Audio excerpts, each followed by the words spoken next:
Annabi Hosiya bakawol. Hosiya kumu kongle. Sangsene Uziya ne Jotam ne Ahaz ne Hezekiah da ji Juda bu efulusubu kuwura. Na sangsene Jehosh malipi binyin Jeroboam da ji Israel bu efulusu bu kuwurna. Na enyin pe eborata kuboya ere anse beri pi binyin Hosiya. Hosiya bu eche na mbu imbi bu esheng. Enyin pe ebore kadan fara ne ebulu Hosiya so malga ansi Israel ibina. Lene edan kange. Yata sakaliche na muna mbu imbiya mamba jikashinteng asafo. Kuma bulong enangine kana na mabasi Israel ibi kota anlar makaman. Andong ana na Hosiya yata diblam pibiche na batir goma na monomo kurgu ebinyan. Andong ana na enyen pe ebor kange Hosiya le. Nase fuke bina bakatre Jezreel. Ankpalmana so, kamanchir ko na mbagbarga Jehu na ele Israel bu ewurna bakanant ebi kuse. Ankpal basana bomo asi Jezreel bakatanga tanaso. Mimur mba kuwurji bakana. Ansan jeji Israel babanapo na bu eleng.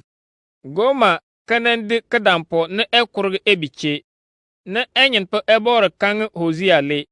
Nasike bina bakatre lo Ruhama. Kuma bakifit ela mana ngini kasha. Ankpala manaso. Mana ngini Israel ebi makasha unko anta bomo ba olubigba ampambomo. Ma enyen pe na anle Juda ba ebor na.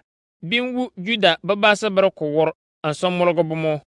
Mana kana unko toko biso unko ata na amoba atinyen biso. Unko egbang dipu so na membolo so omologo bomo. Goma kaku lo Ruhama kanyepo na enan dikadampo onkorge ebinyan. Ndong ana na enyen po ebore kange Hosiya le.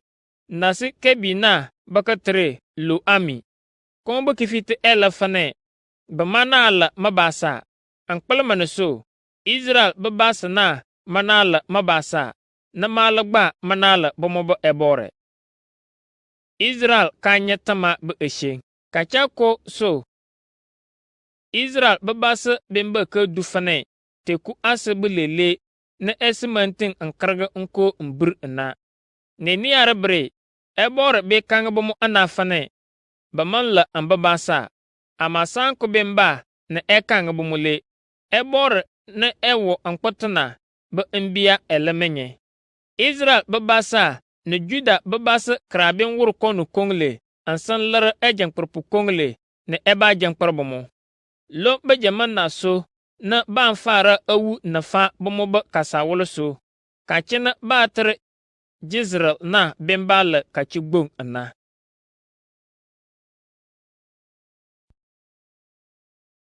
Hosiya kumu anyo. Amuso tarafa brane Israel ebi. Ebor babasa na basane enyen pe ebor besha. Enyen pe ebor kana so kono fane eben gberge Israel ebi kuse bu esheng. Imbia menfe miniso kashinteng anafane emanala ma eche na mala manala mukul. Ama menkangamu ne eyega ambaka sakalia na kabor konshe bakabawtana. Na eba man yeglong bu eshena. Men shene edilga su kpotokpulo.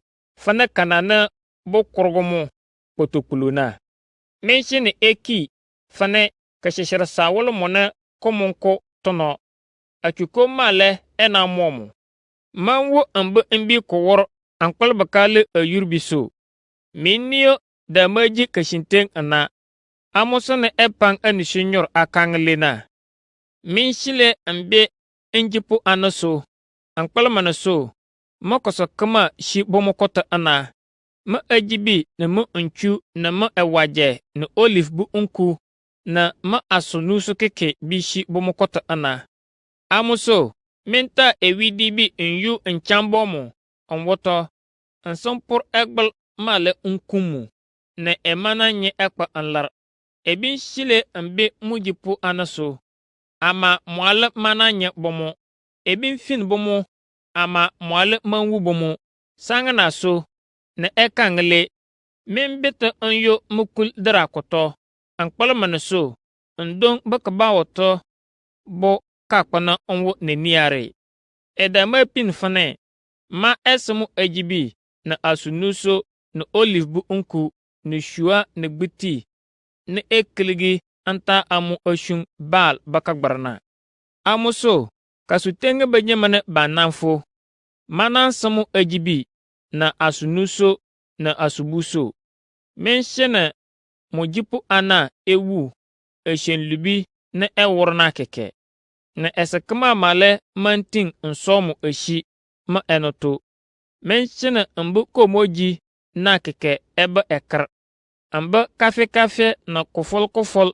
na kawisha chekeke buko moji na bemba ekar mimur amba asorso na batere grape na figi bu ndibi bu ondo na eye mujipu ana ta ansamo fane amba kakokana menshene amba asorso na batere grape na ba adobe na amba figi bu ndibi bu ado na keke ekifunu kupun na kupun to ba asuboya ejeje amu mengbergomo kuswe ankpal ekata anchedamta anchodu ombunyan bal bakagbar so male benang bergomo kuswe ankpal ekateng maso ansanta amba ebituso onwoto anlar asha benyanso ma enyen po ebore emalagana enyen po ebore bakasha na eko ansa amba basa be esheng ma enyen po ebore gbagba benang kole Israel ebi fane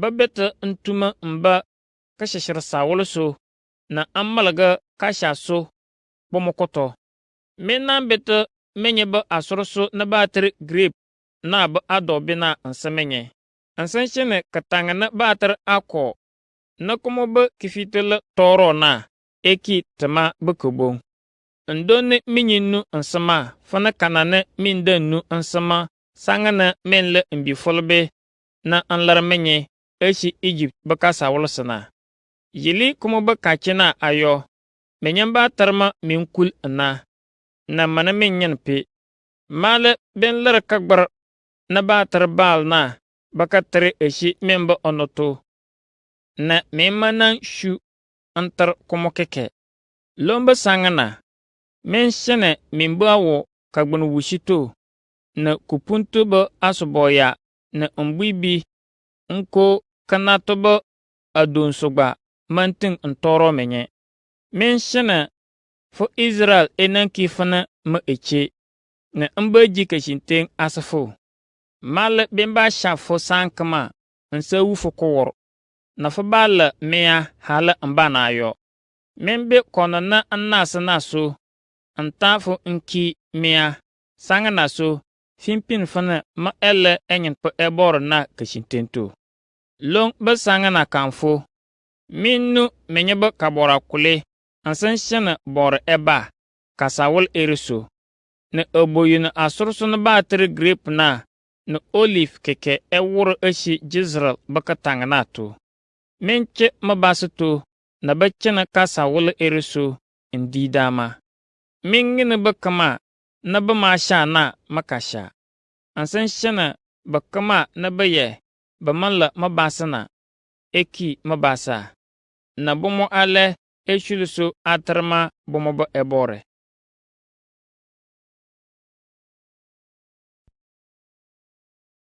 Hosea kumu asa Hosea ne eche ne emaji kashinte na bu eshen andok ana na enyen po ebore na kanga mo Hosea le na langa enyakasha fu eche ne ele sakalichi akubujipuna ba sha mo fana kanana malagba be sha Israel ebi ne bi shilema enyakashun agbar hal alar asorso na batere grape na ba awolso ba esarga asa amuna amuso gbiti ba andarbi kudonu na ayu kilo kalfa na adunu na andanta anka ambokoko ansan kanga mo fane ne ni abre fikimia Amoso yega kasakalia nsa joma na malagba ebaji kanyiti ajomu.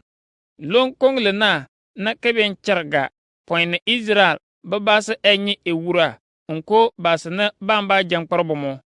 Keben char point na banambolo esarga nko ajembu chembi nko kabora matebe pingwi nko agbar so nfin ebor banafa. Ama sanko be ba ni Israel babasa enamba ka be ebore na ele bomobo ebor na ni ewuru David monana binaso. Lomba jamana na banta kufu na kachicha amba enyen po ebor na koto na ese bomo asolala kama na ekri injili bomona. Hosea kumu ana enyen po ebor ka kanga fane Israel ebi mumworo anyala bu eshen. Enyen po ebor na ye mana basa na bowo kasawul eriso keke ku eshen na anji. Israel ebi min lotu nnu koso na enyen po ebor na pekange. Eye kashintenji na kasha manawo kasawul eriso na basa male manafi ebor bu eshen. Ba nasu ono ana ansa mabe amuso. Bawoto ana aku efe amo basa nso yuri nsineji kasakalia. Bomo bu eshen libi male ba tisi ana na bawoto amo abar sankama. Ankpolonso ewulu lubi bin yili menyeba kasawul eriso na koso kama na kowo komoso keke ewu. Asuboya na mbuibi na ekroto keke binwu. Enyen po ebore ka kanga fane boro matopo ana mumwor anyale bu eshen. Enyen po ebore ye ese kama wurkulubi fonfon boro matopo anana. Kapana kanye menye bu anebi ana keke bifiti ana ator. Male bimur Israel na ella minina. Mabasi bimur ana ankpal buka kinema so. Menye boro matopo ana gba kinema ansin kinema kinyini gba ntiso. Ankpolonso na malgba kineme nyina. Mana wu menye ba mbinyin sebe gba fana bala boro matopo ana. Kana ne boro matopo ana na be wurkishi atiso. Lonkongle na ba woro alubi agbutuma atiso. Ankpolonso men shena men bukumankura na men kona eki enisinyor ansamenye. Alubi na mabasa be worna so ne menyam bolo ndi dama. Amosone min shena ba wur alubi atiso sankama na. Menyenye kasogburge na esna benyana gbagba. Men gburge menyo kose ankpol alubi ne menye worna so. Menye ji ejibiga ama menyalama mokeke. Menye yu agborto nyeke fin mbia ama menyalama nye bomokeke.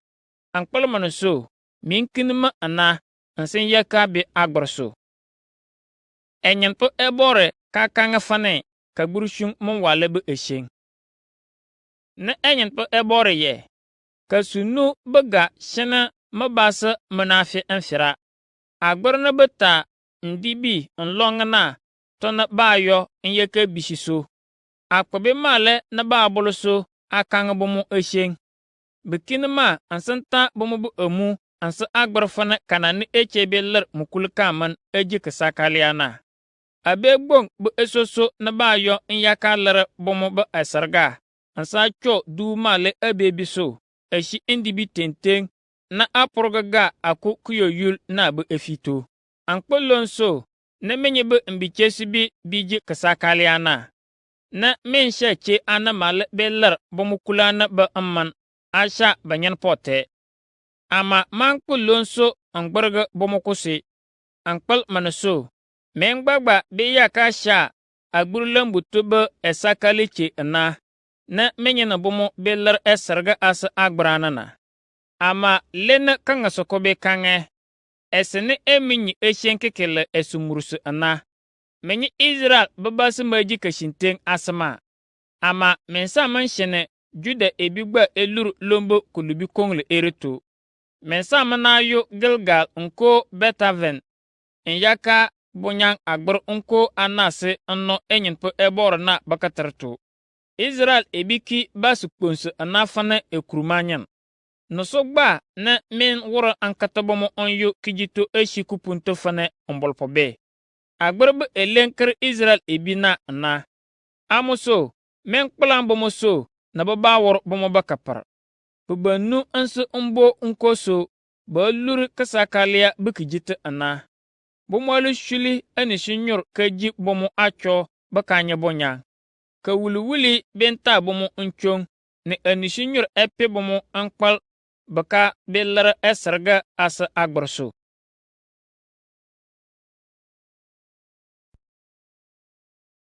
Hosea kumu onu. Menye bor matapo ana enu mfe. Israel babasa menkan kusu onu.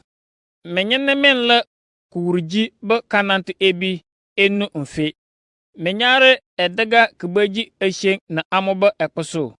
Ama ankpal menkama wur lonso kaso gbarga bemba menye so. Menki ajagbele ne eshew na nsho basa eshi mispa na kibegbong na batre tabo na so. Minki fane kajimanchingilin na basa betorto ana eshi kakpa na babonyang ebor na ana. Male bengbarga menye keke kusi. Enye kana ni Israel ebidonene. Bumanteng angana masa keke. Bumaji kashinteng asama. Ankpelonso. Bamandaga fana bobonyama. Hosea kakpele Israel ebi kusi alanga kagburshung baka pelesu bu esheng. Kulubine basana worna eshena bumananting ambeta amba bomoba ebor koto. Ankpel san kama baka sakalia ne ba jina so. Bamanafe mu esheng. Israel babasana bukomo wu. Eshena bomogbaga ba angbene biji eburbumo. Bomobu olibi malo soso ne ba fiti ator ne Juda malagba babasi tibumuso atorna. Bata bomobo ombolpo na ana na allar esarga as enyenpe eborna. Ama amona amokeke kalalekeke malar amoto asabomo. Bomoalma ba ne benan wuma keke. Ankpalmane so ellar bomobo eshento. Bamunaji kashinteng as enyenpe eborna. Bomo na esakaliche ekurg imbia. Ankpulonso, bomo na bomo bo ondo anakeke bimur. Kachene banji bomo bo kofol popor kijigbo na. Juda ni Israel bakana bu esheng. Minfong kanata bakabal ankpele Gibea na Rama na Betaven babasa keke kusi. Ne Benjamin babasa male ebelase ayo kanato. Kaso gbarga beba. Loma laba kachena. Ne Israel babasi bi mur cheche. Israel ebi kisheng ere ben wur kashintento. Enyen pe ebore ye. Ankpel Juda baba jangparpu anike puni Israel ebi baka sawuluso.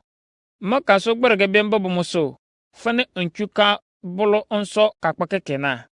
Israel babasi luru toro damtoto. Ansam pan kasa walna kala bomo pena. Ankpel bakaya ka shun agbarso. Mimur Israel babasa ansanjeji Juda mala babasa. Israel ebi kewu alone Juda ebi maluwu edoro na awo bomosana. Na Israel ebi ye fin kachetu eshi Assyria bu efuluso bu ewurugbo na koto. Ama mwalagba manting anche bomoba alo na edoro na. Minko Israel ebi ni Juda babasa fane kana nubulung bekona. Angbagba enang kpe bomota nle. Amba agbe bomo ayo, ese kama manting onso bomo. Men kpelang mabaso so, en yafo sangane banji awurfonga, ankpal bomo bu olubiso. Ansamba kefin mana. Ashere, bomo bu awurfong na enanshene bufinima.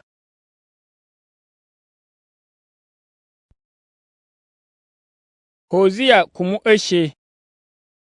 Basne ke kini kutuba nene bu eshe. Lene basna da kange. Menshene ambeto anyo enyen pe ebor koto. Edoro anyega ama mwale benche anye. Edoro anye ama mwale benkere anye ba atame. nko eman wurlong. Ta ayo enchenyo nko enchenshe bakafiato. Ebemba che anye nsenanse anye eleng sangna so anyenamo bemba woto. Menshene anwur enia mpin enyinpe eborna. Kaba lekashinteng enagen fane ebemba. Ambaka bana bimba du fane kanane epenge be pata ana. Nko kanane dochu boroso bobore beba ewushi kasa walna ana. Ama lene enyenpe ebore dankange. Israel ebi ni Juda ebi. Nosobre na menye ananwur menye. Kashana menko ansamana. Laramenta mana anafana kanane kachipuruso bobonyang. Nko konyo nakebe tur kachipuruso ansa kpatoto mana na ana. Amuso na nshungum anebi ana menye koto. Fana bata moko boya. Nakele demu jibu kumur babarana. Ambasa menyana. Kosonimi fin. Menye koto na bandi efule ana ne niyare bre. Mana menye ba asuboya ba esargana mesha. Ama menye ba kareche kama ba kasha. Na menye ba ko asamana ne mesha. Kosone mesha ele mabase kabimba nyima. Mana esarga choso ba kaba lara asama. Mabasi kine kebe konu kongle ba ankre. Na mana bomo nasa ansa abar eshi kakwana bater Adam naso. Gilead lekadugbong na basu lubi na bomopo wo ana. Boro matapo ane ki fane bosogopo na ba pugu kupunto ajo basa asogo bomo ba aso ana.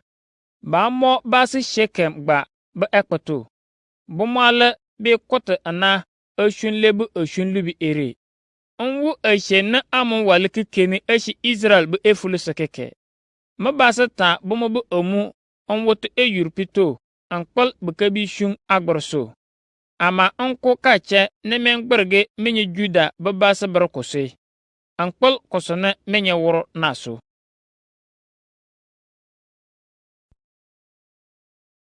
Hosea kumu oshinu. San kama na amba shakata mabasa nobu Israel bu efuluso na Samaria bakadato bu olibi ampambomo ansan nafa bomo. Kosone miwu bomoto ele eshen lubi. Bowoto ana epunu abar ansa bure elang ana olurto.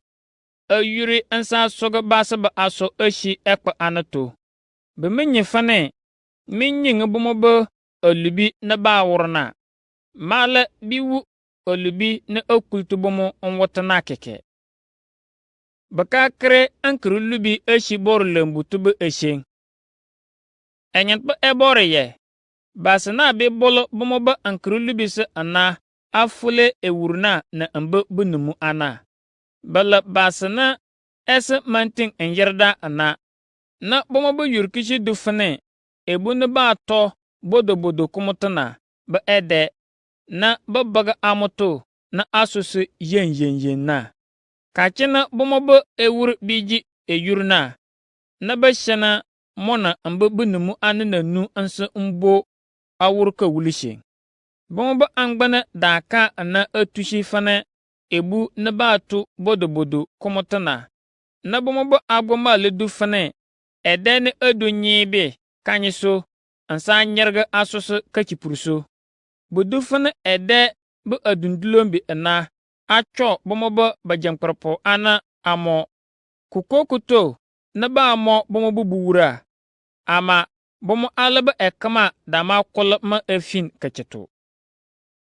Israel na eful pote anana bu eshen. Enyanpo ebore ye. Israel babasu du ana fane bodo na kamambalna. Eful pote ana babasa. Koto na ba yo nyeke fin kacheto. Bomo ale menye fane. Bomo ba egbe na bata ndeng eful pote ana ereso. Na ba mana ku elena. Bambal mful omu. Na eful pote ana su ebi. Eba krejibu musu eleng. Na bomo ale menyi. Israel babasu buko mowu. Ene jibu na. Ama amona amokeke. Bamam beta ambama enyenpe. Bomo ba ebor na koto. Israel ebibi kilgete ana fane. Kilini kemenyi eshena.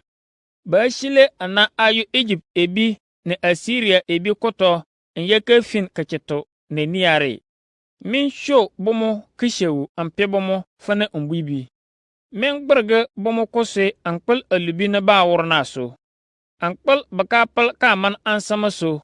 Bomo ba lala logo fo anana. Bomo ke kibi mur. Nda sha fana amolgo bomo ana. Ama bomo ba kanane ba bonyang mana. Man le kashinteng bobonyang. Bomo bugu angbana akolma. Ba tor ana agbulti ashufane kanane enyamase bewurna. Ba kolma adojibi ne asunusugba.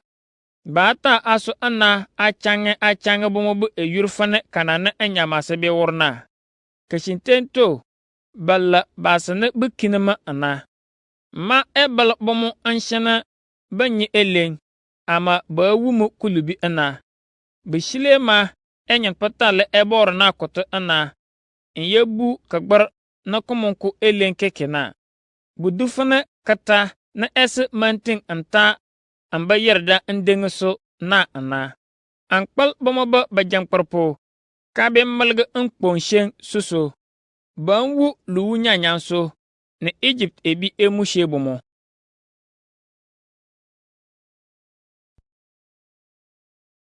Hosea kumu abruwa. Enyen pe ebore kamalga ngbiti Israel be eshen. Enyen pe ebore ye. Fon kabal ankpal mabase kekini kebe konu kongle ba ankre na mana bomo worna. Na mekingini susu. Budon chala agbalga makasa wolosa anafane njonu kosuna. Kashinteng anafane. Baatar bomo ba ebore. Ansa kanga fana mabase elebomo. Nebe nyima. Ama bikini kosono ko wale. Ankpalonso. Bomo dunga ni binju mbu bomo so. Mabase mankanga mo point ansan lere bomo bubuura. Balere ba jangparpo ne minyi bomo ba eshen. Bomo ba egbiti ne eshua na bata nlong agbar anana. Yer bomo ba omukumurtu. Masha gbolu na Samaria ba kadatu ebita shua nlong eshunfana kagbarna ba eshen. Nyagbo alagay so onwotobomo. Sangamo gba na ban yiga kebo shun agbrare. Israel ba esini enyi enutubu kushun edan long kagbarna. Ama komale manla ma enyin pe eborna. Amoso kibin burutule pacerbe. Memba mundu oyu nsundu ofu. Ka wuli na minyi tengi. Oyu ba mambal. Amantin onwol kude. Ne memba tengi oyu gba. Budon bimba so amo ankamenye. Israel ebi gba ki. Fane efulpote anusu ebi ana. Oshun agbar. Amoso. Bamon kotono ansama fane kapuli borosana. Minki fane kupuntu bukuruma no komo gbagba wotu ekligite ana. Min shile nyu Asiria ebi koto ana. Nya haya bomo fane bubo kuminye. Ama member menye abraso. Amba gborga menye kose. Komo almancher ne Asiria bu efulusu bu ewurgbong. Na emya menye ga ne min luru ebeseto. Menye Israel ebi pur ebor soro damta ana alir olubi be esarga amusu. Ama amu eki kakpana menye wur olubi ga. Mbra damta na ansabe menye. Ama min kini amu keke. Ansan kanga fane. Ale kingini pote na. Men gbagba ena we esarga ne menye lara. Asa mana be eblang. Ma enyen pe ebor na bakagbin munfuli menye so nkpelon so. Amuso, men gberga menye kose nkpel membu olibi so. Ansanam bete menye anyo Egypt bakasa wolo so. Israel ebi por buwur be elan damta ana ansan kpelang bomo be etopu na so. Ni Juda ebi mala por ande ansan por egbul unkult amu. Men shene ede eba cho buwur be elan na. Na andana bopor egbel unkultina kekinyam.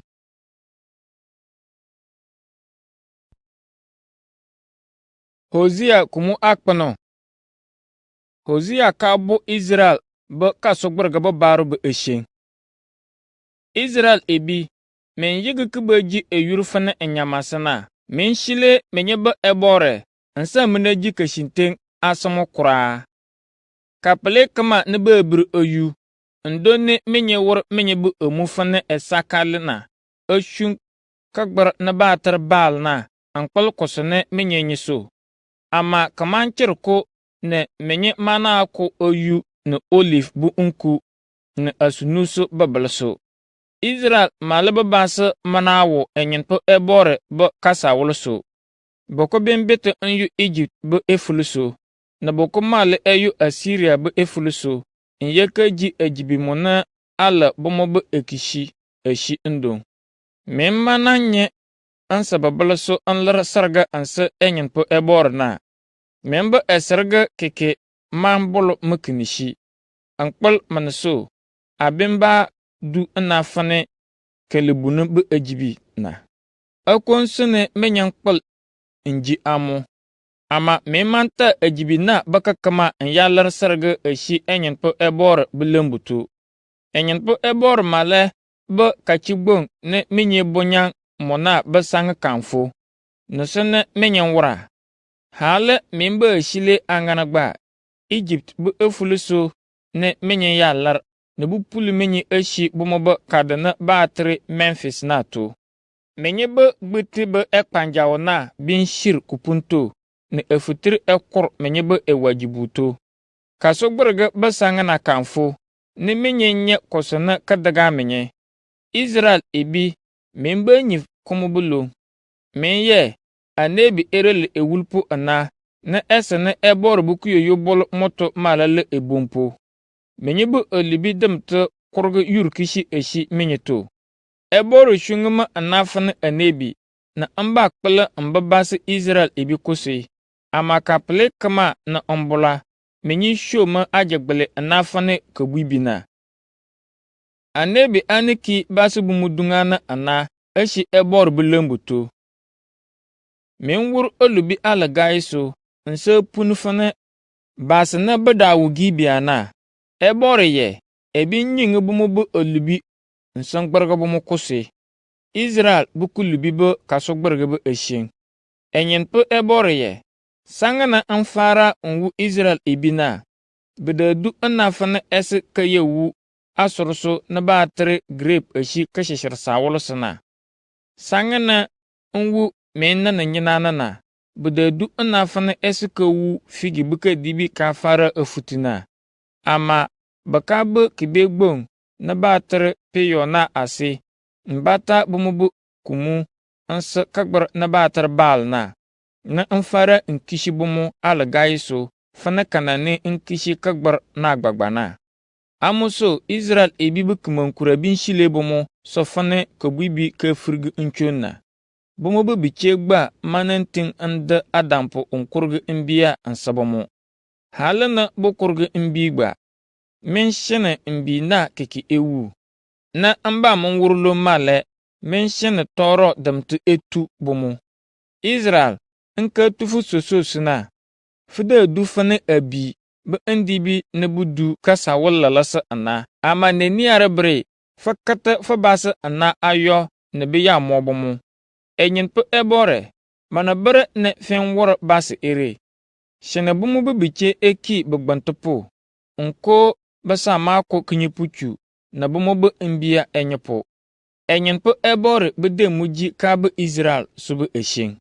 Enyenpo ebore ye, bumobu eshin lubi boko woro fara eshi Gilgal na. Ndonne mal fara anyi kikishi ansabomo. Mal binju bumu eshi makasawol eriso, ankpul kulubi na bo woro naso. Makasha manawo bumu so, ankpul manaso. Bumuba bajangparpo ana keke kini kunu ansama. Israel babasi ki na fane kadibi na komoba nlingi wol na kamanantin ansor asorso. Bumantin nkurge. Hala na bokurge gba memmo bumuba mbia na ba sha gana. Anebi na kamalga Israel be eshin. Ebore ne mishu na binkini mugbagba babasa. Ankpel beka kinu kunu ansamoso. Bamba na ekligito eshi eful poti anaso ana fana basana bomunko epena.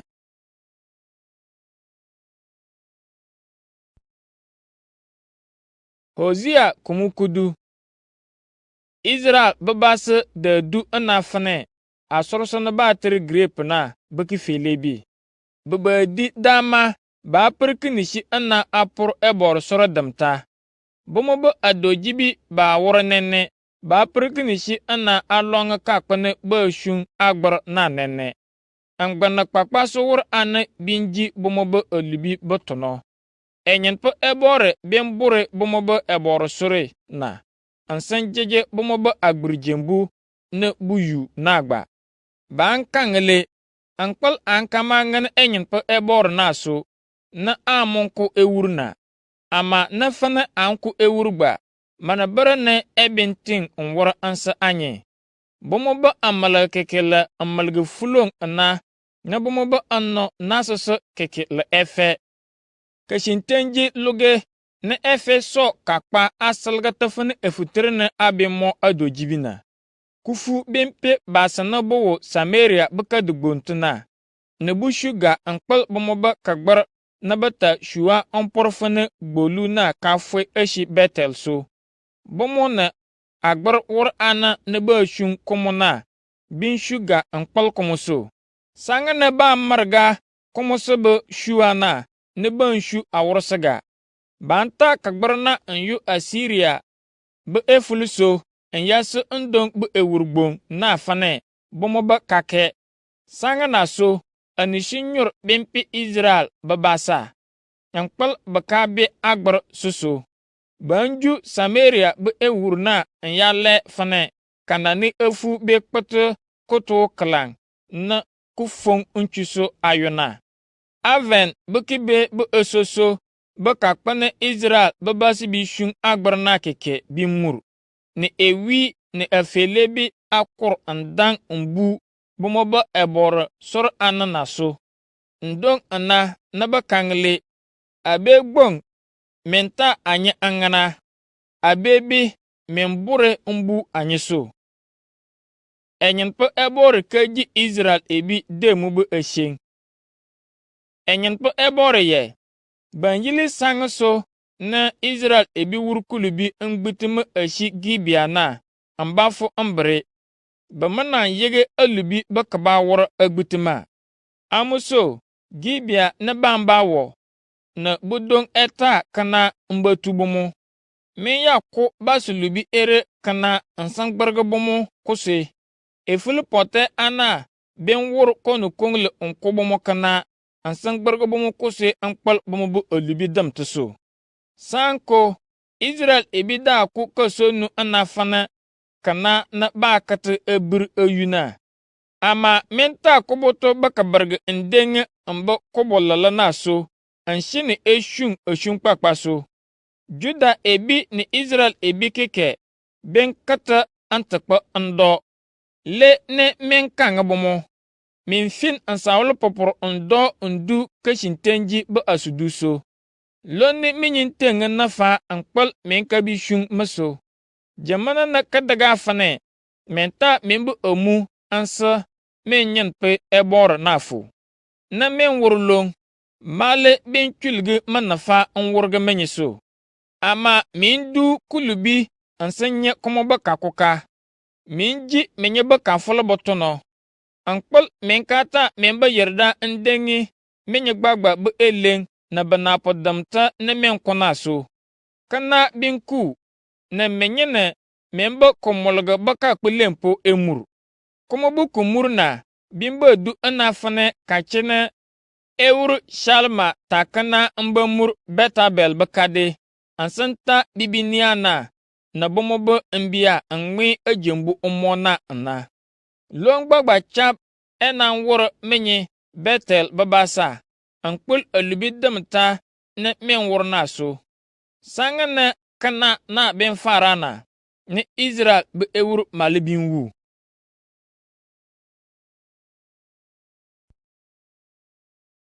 Hosea kumukudu kako. Kashane ebor ko ansa ambabase be esheng. Enyen pe ebor ye.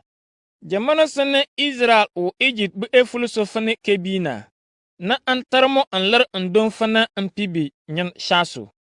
Ama sanga na ampirkinishi atarbomona na bomo alipirkinishi ashilema bomo alaman yega sarga bakaba lara na dugu bakaba cho asabal bakagbarna ma epe Israel ebebe enoto ngin bomo enite enkeshine bomo ale mawu gbafana ma enache bomo to unkole bomo amatumu kumu kashaso ansamman bomo so ampega ansa bomo ajibi nibiji ama bakrenkine kaba onkoto ansan bete anyu Egypt bu efuluso neniare Assyria ebi enamba jibumusu eleng banta kana nluru bomo ba andato anjeje bomo ba kadugbo bu kabunu to ba akulongbona na koso na ba afi ba anworna ejeja mabasa ban yili komo anafane ban kinima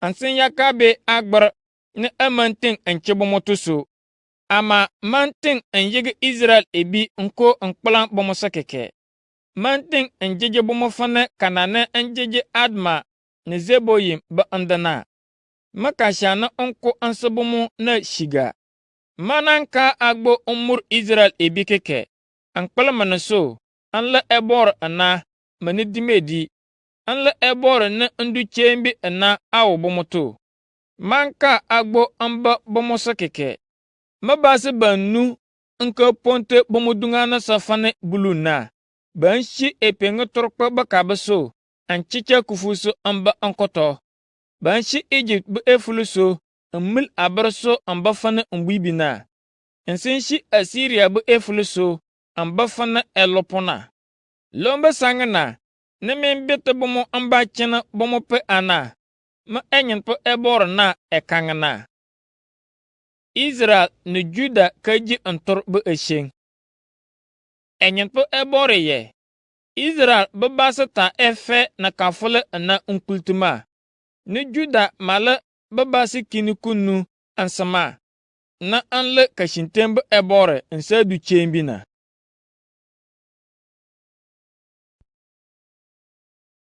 Hosea kumukudu anyo kusa kama ni Israel babasa be wora kapana kanyina keke ki kusa jega na kusu fulong na efe na kabanyangato awota abar ewo bomoto bomo na Assyria ebi wur konu kongle ana aji yaw ashi Egypt enyen po eboru ku ashenko na emalga ngbiti Juda ebi eben gbarga bomo kuse ankpa kosana boworso bomo na nyin Jacob na moda Iso na badale mborobina danku emang na ashi bomo niyo bu opunto ama Jacob ka badan na mone ebore ba malaika ku emang ni Jacob pomoso ansun shu nkolmo fane en famu ndong na ne enyen pe ebore malga mokoto ndong ashi Betel mo ele enyin petale ebore ne edega bonyana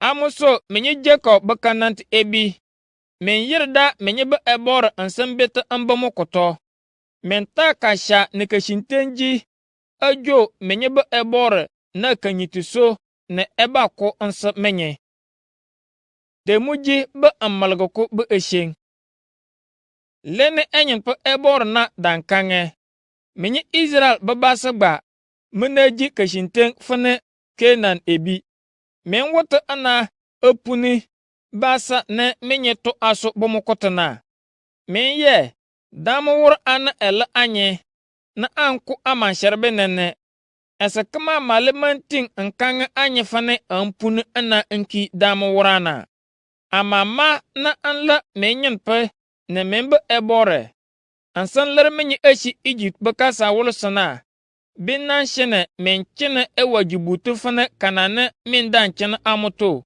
point na mbatu menye kashisha sawol na suna amalga anebi anana koto ansan shine buku borodare nwu eshendamta ambol anebi kongle anana so ankpalma baso kusi ade keke bakaman na bakre shun agbar ashi Gilead basana bomo ale bi shun agbar na binwu bata egbolu anlar sarga ashi Gilgal ndon bo eborosor maleben burto nki ejembu ndeng abrusu kululu eshi kupunto.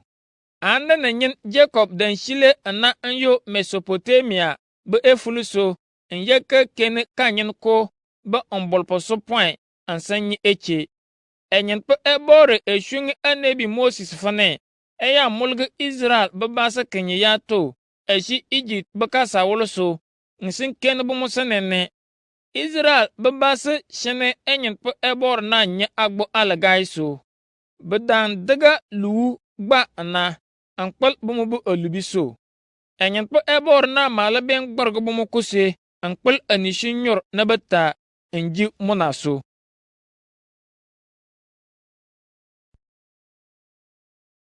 Hosea kumukudasa. Lala lugbu de muji nakabu Israel ebiso na bu esheng. Jemanuko Efrem bi yiritu ebi na daba malaga. Israel bi eyiri na akana da chicha ana. Ankpal manaso bada sa bumu bunyang ana. Ama Efrem bi yiritu ebi na wur olubi ankpal bika shumbal baka gbar so nu lu ba bumu so. Bada wata ana awur olubi ansata biti along agbar na odule anabe ana. Le na bada kange. Men lere sarga ansa agbar na. No sumale na esi binting umbonyang agbar na odufana anabi ere kashaso. Amuso, bomo keke binfwe fana kachipurusubo konyolo na. Unko kanane bonya betor ansa kpata to kachipur didina.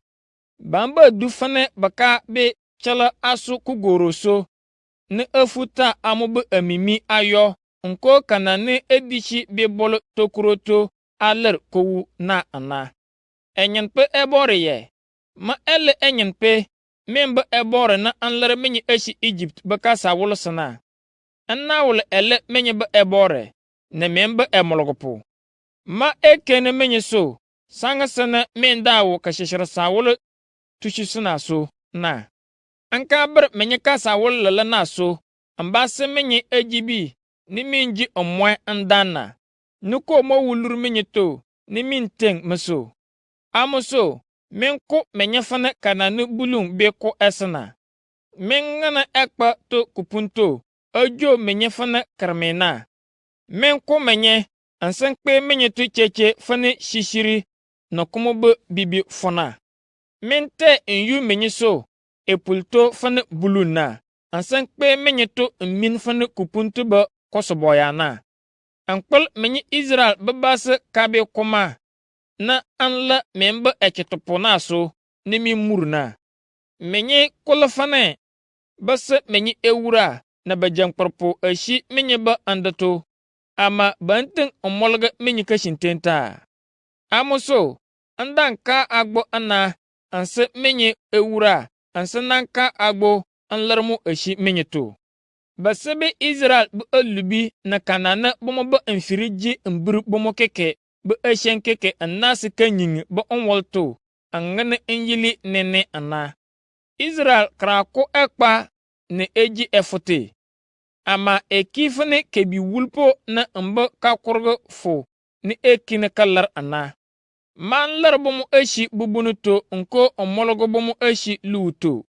Luu na anchan keke be ngme bomo be kabuna. Manan wu bomo ko wor keke. Hali ni bidi dama acho bumokoropo anagba. Menshini afutushiso eshi kashishira sawole na bu epengalar kwa baka baso. Ambashene bumobu umbombi ni etribu ewolto. Kumo baka man ni efu na ejeje bumobu asolala na bokona. Adaga fane, Samaria ebi kanye kasogberge ankpelbeke kinukunu ansamaso. Kumo babasi binwu kanato. Nabata bomo be mbi popor be male ngme kasa wolo omo. Ansan bange bomo be bedampuche maleto.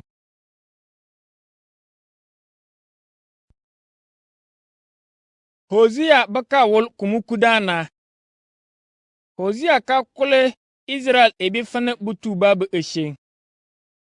Israel babasa membeta amba menyen pe na memba ebor koto. Membu kulubi eshene min fitu antorna. Membete ambe enyen pe ebor na koto ansen shene lebe kabora kule ere ebala sarga ansamu. Ta anye be alibi ampang anye ansunnu anye be kabora kule sanga na so anye ndifu epang fana kanana anna so kono na gbagba. Asiria ebi manting omolga anye kanato malagba be egbange manting unkung anye. Anye manang kang fane anye be agbrana na ele anye be ebore. Fo enyen pe ebore na nawle enenting enche anye tu. Enyen pe ebore ka na se kono fane eben nafa Israel be esheng. Enyen pe ebore ye. Men shina mabasa enambete amba onkoto. Na anta makagban keke enshabomo. Amana nye agbo onwotobomo keke. Min ki fene bonyang nekebe tur kasa woloso. Ansa menye Israel babasa. Menye ba ki fene Lebanon be ndibi. Na aku atoto damta. Na abuguto awale. Na amobe enlingi lurkasa wolto ampe amoto kpakpana. Menye ki fene kadibi na bater olive. Noko purga afantang awalana. Menye bimba kako efe babaloso fene ndibi na bater sida na awo Lebanon na. Menye luru muka yulto anye kukung. Menye purga afantang anson sur asoroso fene ndibi sorosana. Menyale bakater bindi fene Lebanon ba ansa. Minno mabase Israel ebi ne bumuna shung agbarana bakabora kule nse kene bomoso. Menshina bopurge fane kadibi na komoba afantang magbangbana. Masana bambolo anye bomoba enafa keke. La luga baka malgebe esheng. Binye shempu bimpin esheng erebe kifito ansambe amoso. Enyen pe ebore be ekwining ana. Basana bomo aloko kabauti chembi na wole. Ena bolo komoso. Bulubi wurpo bre bi fiti ana ator ankpel beke kini kumoba kebesoso.